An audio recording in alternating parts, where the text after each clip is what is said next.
Isang klinik sa Las Piñas sa bentahan umano ng mga bagong silang na sanggol ang sinalaki ng mga otoridad. Ang bilang ng mga naibentang sanggol sa klinik, hindi raw bababa sa 12 ditong nakalipas linggo lamang. Darito ang report ni John Consulta.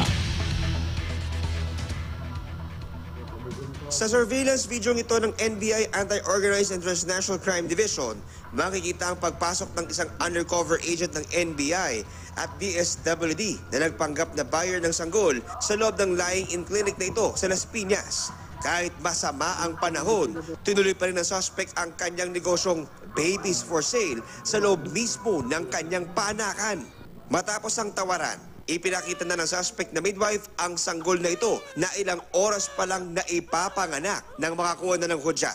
Sinalaki na ng NBI ang lying-in clinic na sentro pala ng bentahan ng mga sanggol.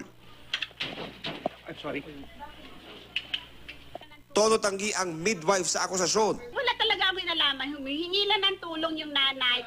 Sa talagang walang-wala. Humihingi lang ng tulong. Sabi, papaampun nila yung bata. Papaampon. Abot langit naman ang pagsisisi ng inang nagbenta ng kanyang anak. Ayoko makulong kasi may mga anak ko kung dalawang naghihintay po talaga. Anak ko yung gusto talaga umuwi. Sana matulungan niyo ako.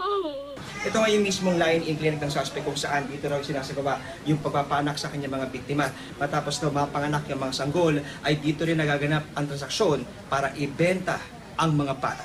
Naghahanap din sila ng mga mag-asawa na walang anak at inaalok nila ang magiging sanggol. Ang sinasabi nila ay ang 20,000 pesos papupunta sa nanay at ang 15,500 sa clinic at sa kanila.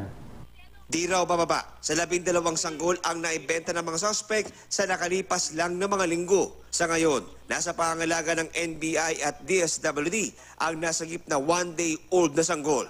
Naharap sa paglabag sa RA 7610 o child trafficking ang mga suspect na walang piyansa. Para sa unang balita, John Consulta reporting.